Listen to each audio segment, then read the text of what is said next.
Hello नमस्कार दोस्तों, study point 9 पे आप सभी का हार्दिक स्वागत है। रेलवे एग्जाम आ चुके हैं। एनटीपीसी की आरपीएफ ग्रुप डी के भी अब वैकेंसी आने वाली है। नवंबर के अंदर आपके फॉर्म भरे जाएंगे, तो देरी किस बात की। जीके के लिए आपका महा एपिसोड होने जा रहा है, जिसके अंदर हम A to Z तक पढ़ेंगे।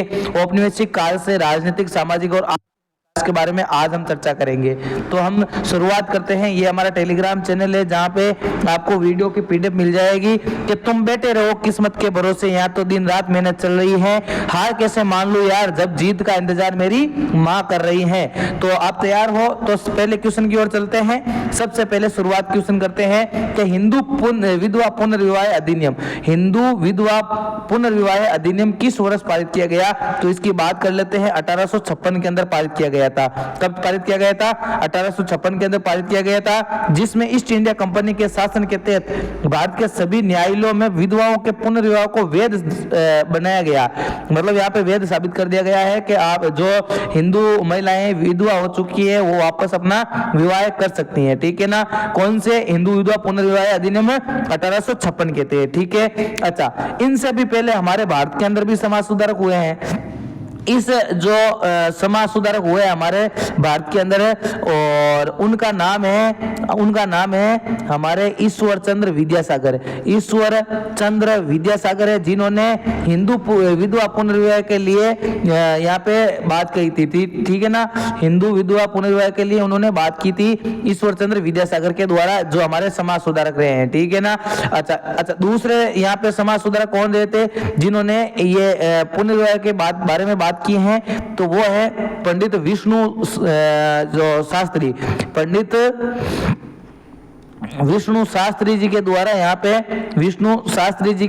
पे मांग की गई थी।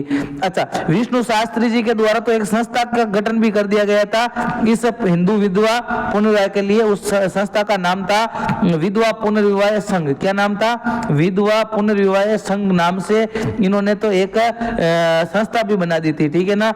इन्होंने संस्था बना दी थी।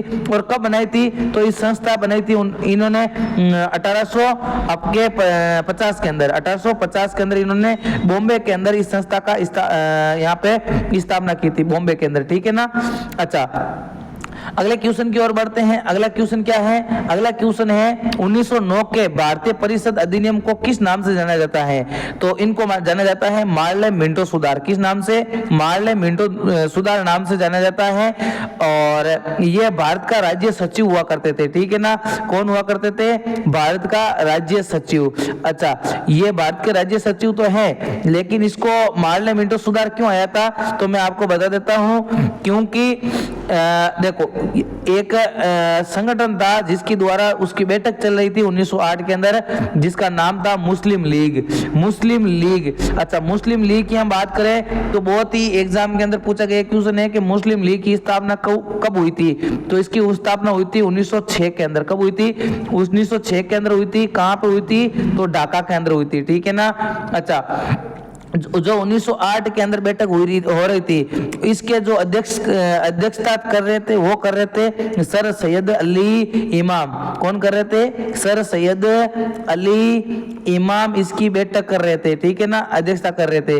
अच्छा, बात कर लेते हैं सर सैयद जो अली इमाम है, इनके द्वारा किस बात पे मांग रखी जा रही थी। तो इसके द्वारा पृथक निर्वाचन की मांग रखी जा रही थी। किसकी? पृथक निर्वाचन। मतलब मुस्लिमों के लिए क्या होना चाहिए?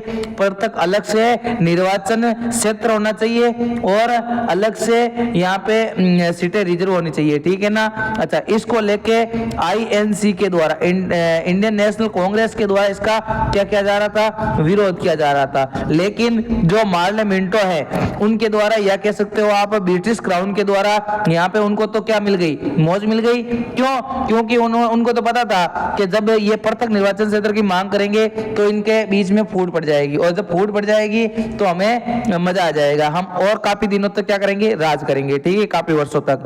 अच्छा, आईएनसी के विरोध के चलते इसको क्या कर दिया गया? बाद में इसको रद्द कर दिया गया था। ठीक है ना। जो पृथक निर्वाचन क्षेत्र को लेके। अच्छा, बात कर लेते ऑप्शन नंबर बी, जैसे भारत छोड़ो आंदोलन, तो ये 1942 के अंदर ये आंदोलन हुआ था। साइमन कमीशन भारत कब आया था? तो 1928 के अंदर। और चोरा चोरी कांड कब हुआ था? तो 1922 के अंदर, ठीक है ना। अच्छा, इसके अलावा हम बात कर लेते हैं जो भारतीय परिषद अधिनियम 1909 है उसके अनुसार जो सबसे ऊपर हुआ करते थे वो हुआ करते थे ब्रिटिश क्राउन। कौन हुआ करते थे? ब्रिटिश क्राउन हुआ करते थे। ब्रिटिश क्राउन के अंदर कौन हुआ करते थे? तो यहाँ पे या तो राजा हुआ करता था या प्रिंस या फिर यहाँ पे होती थी रानी, ठीक है ना, यहाँ पे शासन करती थी, ये सबसे ऊपर हुआ करती थी, ठीक है ना, ब्रिटेन के अंदर। लेकिन ये तो वहां ब्रिटेन के अंदर हुआ करते थे, लेकिन भारत के अंदर कौन हुआ करते थे? तो भारत के अंदर नियुक्त किए गए इनके द्वारा वायसराय। कौन नियुक्त कर दिए गए थे? वायसराय। अच्छा, वायसराय डायरेक्ट वहां पे जाते थे क्या? नहीं, वायसराय हुआ करते थे इंडिया के अंदर। वायसराय सूचना पहुंचाते थे कहां पे? वायसराय पहुंचाते थे राज्य सचिव के पास। किसके पास? राज्य सचिव के पास। जो कहां पे हुआ करते थे? जो राज्य सचिव हुआ करते थे वो हुआ करते थे ब्रिटेन के अंदर। राज्य सचिव सूचना कहां पहुंचाते थे? तो राज्य सचिव सूचना पहुंचाते थे ब्रिटिश क्राउन। तो आप कह सकते हो जो ब्रिटिश क्राउन राजा रानी है और वायसराय इनके बीच की कड़ी का काम कौन करते थे? तो वो राज्य सचिव काम करते थे, ठीक है ना। अच्छा, अब हम चलते हैं क्वेश्चन नंबर 3 की ओर। क्वेश्चन नंबर 3 है भारत में पहली रेलवे लाइन, भारत के अंदर पहली रेलवे लाइन जो चली थी 1853 के अंदर, कब चली थी? 1853 के अंदर। अच्छा, कहां से कहां तक चली? तो बॉम्बे से कहां तक? ऑप्शन नंबर सी इसका करेक्ट आंसर हो जाएगा थाने तक। बॉम्बे से थाने तक 1853 के अंदर रेलवे लाइन चली थी, ठीक है ना। अच्छा, हम बात कर लेते हैं बॉम्बे से थाने के बीच की। तो बॉम्बे से थाने के बीच चली थी और ये दोनों क्षेत्र कहां पे हैं वर्तमान में? महाराष्ट्र के अंदर है। कहां पे हैं? महाराष्ट्र के अंदर। अच्छा, आपसे कभी कभी डेट भी पूछ लेते हैं, तो डेट हो जाएगी आपके 16 अप्रैल। क्या हो जाएगी? 16 अप्रैल 1853 को ये पहली रेल चली थी, ठीक है ना। अच्छा, कितने किलोमीटर चली थी? तो ये चली थी 34 किलोमीटर। कितने किलोमीटर? 34 किलोमीटर चली थी, ठीक है ना। अच्छा, इसके अंदर कुल डिब्बे थे 13 से 14 डिब्बे। कितने डिब्बे थे? 13 से 14 डिब्बे थे, ठीक है।